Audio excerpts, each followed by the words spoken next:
58 seconds out. Testing a new microphone. Let's see what happens.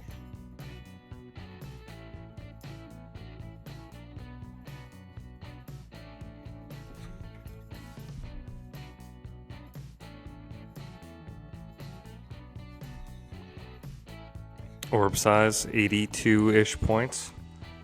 So all the algos should be firing. I did get a backtest that looks good for the current setup on the larger orb sizes, which I'll go over after this trade. But essentially the same exact setup on a shorter time frame. I normally am using a 15 on a 3-minute. Actually looked really good, and I'll talk about my theory why after. So here we go. 10 seconds. Got 2 accounts. I'm manually entering. One is going to blow up. See what happens.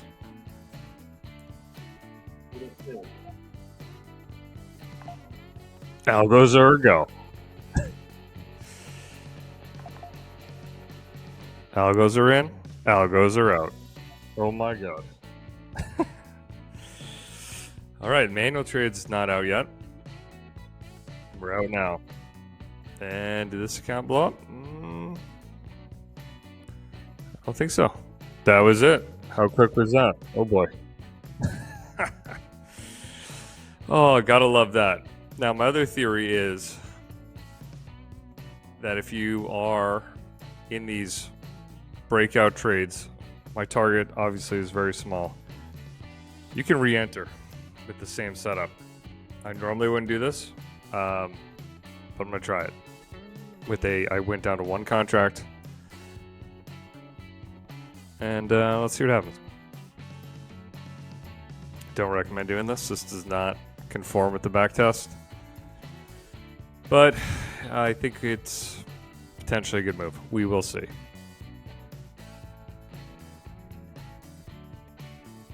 I've just been missing such massive breakout moves.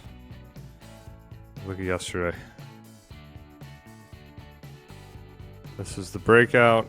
Actually, I got stopped out because there's a larger orb, but look how big it went. I'm only getting a tiny chunk. So, getting a little greedy today. Trying to get 2 trades out of the opening range breakout. Let's see if it pays off. And then I will come back with all the algo results. Have you seen the entry difference has been an issue? Really hoping that we have a solution, because it would be amazing to let those trades just roll. And I will check personal account as well. So here we go. Let's see if we can get out of this, or if this is going to turn against us and not be worth it. And we're out. I'm back. Trades are done for the day. So what are the results? So this was just an example, a trade I took today with a bracket order, meaning a set, take profit, and stop. The target today was 10.5, and we got 10.5 points. This is on a personal account doing the test with the automation, and instead of 10.5, we got 7.25. So 3.25 points off, but still profitable. And then what else do I want to show you? So really what I'm finding out is that we've got issues, and it depends how big the slippage is. So today I won't go through every single account like I did yesterday, but overall slippage is still a thing. I had Tradeify 5 accounts go, and I think at least 2 of them were negative, so that means turning a winner into a loser. 1 was positive in our favor, which is cool, but overall we're missing out on average. I think it's 5 points a day, which when you have a small target, it's pretty much the whole trade. So is it still worth it? I don't know. So what I'm going to do is I'm just going to let these keep rolling and see if we start blowing these accounts, because we were getting close to passing with all automation, nothing manual, which was the goal. So what I'm really trying to answer, so number 1, is it still worth it? I don't know, but I'm going to keep running it and we'll see. Second question I'm trying to answer, what happens when I have an actual losing trade? So the winning trades, we're having slippage against us. When we have a losing trade, will it actually not be as bad? Doubtful, but we will see. I have not had a losing trade, which is awesome on this new update. So one thing I'm working on, can I code this differently? So I'm using just ChatGPT and a pinescript to make my own algo. Very simple, same trade setup every day. Can I use a bracket order instead of market order? Currently, no. My brain's not powerful enough, but I'm gonna work on it. And then one thing I'm trying to do is simplify. Every time I simplify something, it usually goes better. So right now I've got 3 prop firm accounts, 3 prop firms. Of those, 2 are funded. And then I'm kind of all over the place. We're at different levels, different trades needed to pass or not pass or blow up.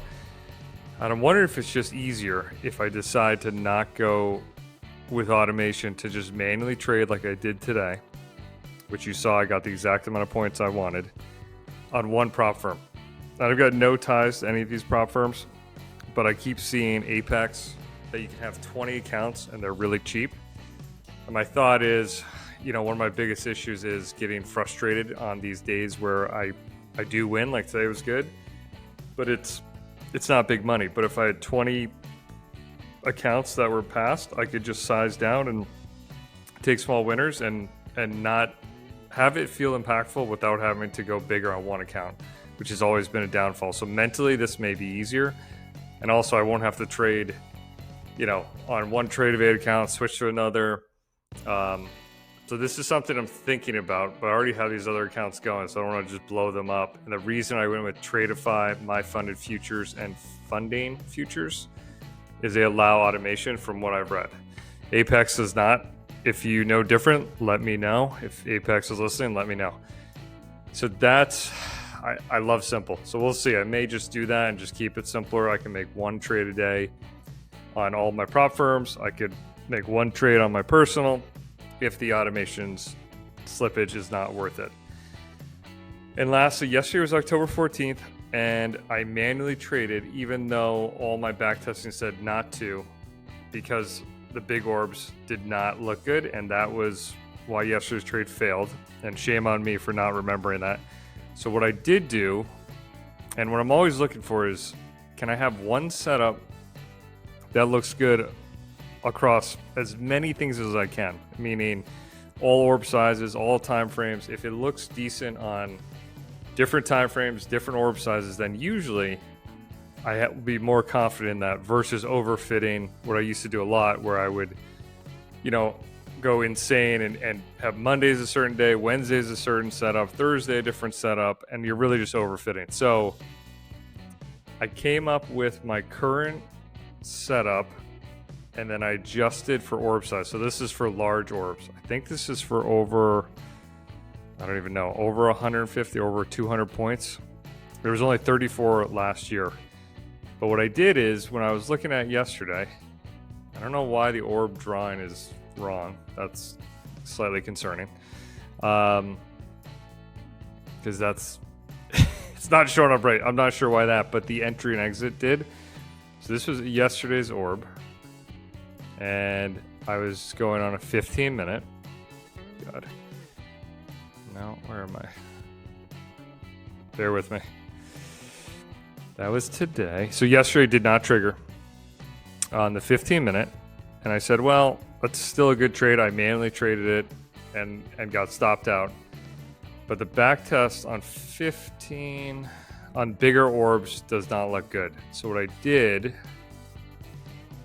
is I changed the same day. Yep. Okay. So, but it looks awful, right? That doesn't look good. I'm not trading that.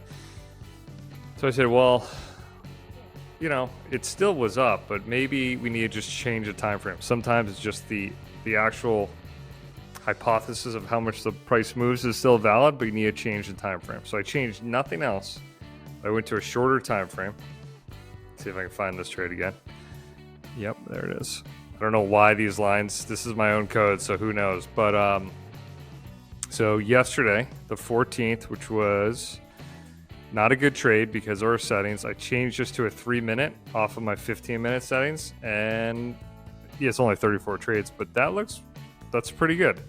So that gives me even more confidence and a little more insight to how price moves on these bigger days, which was always a struggle for me. So maybe on bigger days, we'll still get in, but we'll use a shorter time frame since a lot of the move has already happened. And that was my hypothesis yesterday. I started to play with take profit and stop loss targets, and those only made it worse. The only thing I was able to do to stay in that trade and find profitability, at least for my settings, was change the time frame.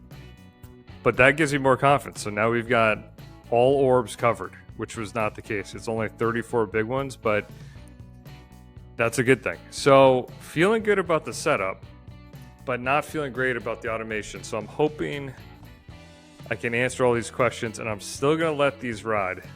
Literally all the automations on Tradeify, my funded futures. And if we blow up, we blow up. And I'm thinking if we blow up those automated prop firms, instead of resetting those, I'm just going to start going in with Apex unless there's some rule I don't know about, just so I can have more accounts.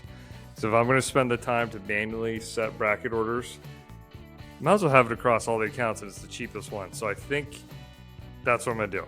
So today was a good day, an easy trade. My personal account was a 7.5 versus when I manually traded the funded account. The funded account was 3-something points more, 3.25 more. So also contemplating if I size up or just manually trade my own personal. So let me know how you guys are doing today. But we got some good news for bigger orb sizes, which is exciting, gives me more confidence. And I got to just make a decision. Do we keep going with automation and worry about slippage, or do we go back to manually, which is really, I don't want to have to do that. But if it works better and we avoid losers, I'm going to have to. So appreciate you guys. We're getting close to 500 subs. I don't have any sponsorships or any hookups with any accounts just because I'm still figuring out myself. I'm not selling anything. So as I find things that are exciting, I'll bring them to you, and things that are not good, I'll try as well. But appreciate you guys. Subscribe. Let's keep it going. We're on actually a pretty good win streak on my own account too. So rock and roll. Talk soon.